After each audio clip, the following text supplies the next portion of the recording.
Alright, final draft time, because now I'm fairly decided on what my team is going to look like for Gaming 17. So let's not like delay it any further. So just after one day I'm just posting the final draft video, and then on the next day I have to post the team selection one to keep the continuity going. That's why. So in front, in goal, it's Kepa and Ward.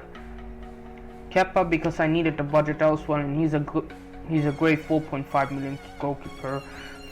And in the press conference, the manager said that he did train, and he did do training more times than I think Mendy did, and I think that's why Kepa will start. Even when Mendy was fit, Kepa still started, just because Kepa can play out from the back while Mendy can't. So I think Kepa is still first choice.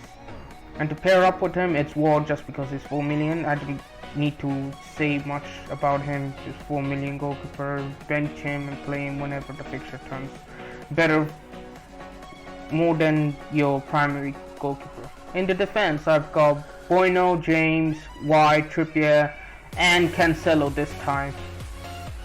Bueno because I just needed the 0.1 in the bank, as you can see on the screen, so that I could get back to a player that I need for the double, which I will show. Bueno is also good, is 3.9. He is starting every match under Lopetegui, the new manager for Wolves, and he did get an assist, I think. So yeah, he's probably worth it for you for the price he is.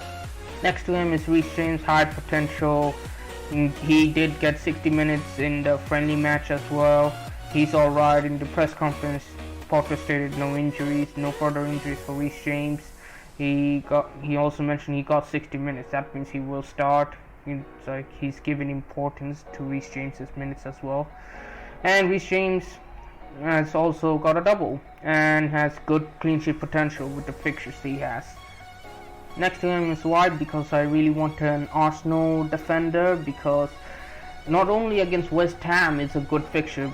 West Ham are now missing Antonio and Scamacca through injury, and Bowen will probably play as the number 9. That's what Moyes stated in today's press conference. So Ben White, if you can't play him, then he's a really good defender to have on your starting 11. Benching him could be costly for me as well. Like, I have good defenders, but it's just how am I gonna play him when there's other players I need to play? That's my only worry. But to have him is a great option for the future, because when Arsenal fixtures turn, you're gonna need an Arsenal defender. Next up is Trippier. You can't go without him because of his high ownership, and Newcastle are solid at the back, and he gets attacking returns. Even if Newcastle loses the clean sheet, he sometimes gets an assist and racks up some bonus points as well. Trippier is a must. And finally, I brought back Cancelo because he's gonna start every match.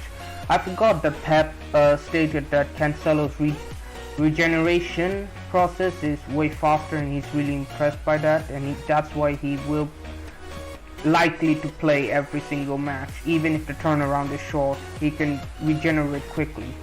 That's what Pep likes about him, and that's why he would probably start all the matches. So other than going for the center backs, which is gonna be a full Pep roulette frenzy going on, go the extra mile and get Cancelo if you can, or go to Ederson if you want to. I'll probably go with Cancelo because of the added attacking threat and the ownership as well, and the nail miss. In the midfield, I've got someone new. And midfield consists of Martinelli, Rashford, De Bruyne, Leandro Trossard, and Almiron. A pretty stacked midfield again. Martinelli is up first. I have a lot of value tied up on him as well. Arsenal also has good attacking fixtures, I would say. They can give a game to anyone these days, and they're top of the league. I would say just gotta have one Arsenal asset at least, just because they're top of the league and they're a really attacking team and very organized as well. very tactical. Martinelli can even play in the striker role because they're missing their Gabriel Jesus, their main striker. Next to him is Rashford. He did score a goal in the Carabao Cup match against Burnley. He's continuing his form from the World Cup and from the tail end of the first half of the season as well. And Ten Hag loves Rashford as well. He's a real vital part to his team. He brings the wit, he brings the speed, he also brings the finishing as well nowadays. Next up is Kevin De Bruyne. I'm sticking with Kevin De Bruyne over Salah. Yes, Salah scored yesterday, but De Bruyne looked far better than Salah in the Carabao Cup match against Liverpool. De Bruyne was crossing the ball every single time. There were so many chances for the defenders and the attackers to get a header in or pass it to like someone like Gundogan. He just couldn't finish the ball. That's the problem. If it was Haaland, he could have finished it, so he probably could have had 2 assists. De Bruyne was outstanding yesterday, and that De Bruyne versus Haaland combo, I predicted it that it's gonna continue. No stopping De Bruyne even after the World Cup performance. It won't affect him. De Bruyne loves playing at City more than Belgium, and yeah, this suits him very well. He'll be coming up with a vengeance, I think, and he's just gonna try to prove to everyone and remind everyone what he's capable of. With Haaland at the front, he doesn't keep on getting those assists. I need someone who can get consistent returns rather than Salah, who I'm gonna be hoping for a double-digit haul or a blank in the next game. That's what he does. Salah gets a double-digit haul or a blank and a blank and a blank or maybe another double-digit haul, but it's all maybes and ifs, buts, and Kevin De Bruyne is the more consistent player for me. Next up is Leandro Trossard, because Brighton has a chance of getting 2 doubles and maybe 3 double game week fixtures as well, according to Ben Crellin.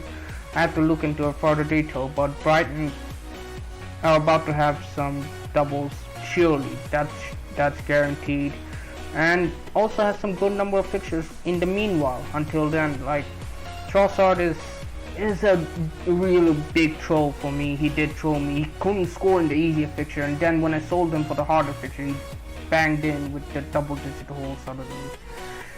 But I'm still gonna take the risk because there aren't many midfielders in that price bracket that intrigues me, and I can't go up to an 8 million midfielder within this team. So my best bet is Trossard. I'm kind of excited to see how he fares now. Deserve is an attacking manager. Let's see. And the final man to complete my midfield is Almiron, because he's very highly owned. We need at least like 2 Newcastle assets, I think, just to enjoy their matches, and I think he's likely to continue his form as well. Like, he did look good, even though he didn't get a goal. He did look fairly decent in the match. That's what I heard from other people in the recent friendly. He's passing the eye test, and yes, he is surpassing the expected XG numbers, but still he's passing the eye test, and for just like 5.8 million. I've also got some value tied up in him as well. Like, I can't go much wrong with him. If he fails, I can easily drop down to Andres Pereira. That's my plan. Finally, from the front line, there's Darwin, Haaland, and instead of Mitrovic, I've got Martial. That's why I saved the 0.1, so that if I need to go to Mitrovic in the double game week, I can switch Martial to Mitrovic then. Firstly, talking about Darwin, yeah, Liverpool, he did get an assist. He ran down the flank, he passed it to Salah. Salah scored like a bit of a tap in, so he did get the assist, and he did get like 3 chances against Manchester City yesterday. He just put it wide. He just needs to work on his finishing, but he is getting way more chances than Salah. So if he scores 1 goal, he'll be on bonus points as well. He is the main man now for the goals, I think, in this new Liverpool system. Salah is more of a creator role, and Darwin is the focal point. Klopp is just pushing Darwin to be the target man. As for Haaland, we don't need to talk about that much about Haaland. He is the most highly owned player. He racks up the goals. He did score last night as well. He's back to his best again. He's just continuing his form. There's no rustiness within him. He's just a beast and a machine. You can't stop him. And lastly, the new signing Martial. Look, he plays Forest, a Forest team against who has no Dean Henderson because he can't play against his parent club. So there should be more chances for Martial to score. Yeah, he didn't score against Burnley, but at least he was getting. I saw him getting some chances in the highlights. I didn't watch the match. Maybe you guys know what he was doing in that match. I just think it's better to get him first, and also Marco Silva, the Fulham manager, also confirmed that Mitrovic is a doubt for this week, so it's better to just go with Martial then and see where Mitrovic's situation lies, because if he gets a yellow card coming back from his injury, or maybe he comes back in game week 18 and gets a yellow card immediately, he will miss out one of the games in the double. Then what's the point of having him then, right? So we have to watch the Mitrovic yellow card situation as well, and the injury just isn't helping him at all, and he loves the yellow card as well. He just argues way too much and gets a tackle in. Yeah, and Mitrovic easily gets yellow cards, while Martial's gonna be supplying balls to Rashford or the wingers and also scoring goals as well, and against these easy fixtures like Forest, Wolves, I think it's better to bet with Martial than Mitrovic currently. I'm much more comfortable now with going with Martial because of that injury news from Marco Silva now. So that's about wraps up. My final drop is looking solid as well. I think I'm fairly settled with this team. I don't need to change much. I think I'm happy with Kepa because goalkeepers get similar amounts of points. The goalkeeper position isn't that important to me, and I have 0.1 in the million to switch to Martial to Mitrovic if I need Mitrovic, or if I need Andres Pereira, I can get rid of Alma. So there are ways, and there are, I think, flexibility within my draft as well, and the midfield is stacked as well, and the players. I think I'm really liking this draft. I might not change it anymore. I'm fairly settled with it. So yeah, catch you all next time then. Hope you liked the video and gave you some ideas as well. So yeah, see you next time.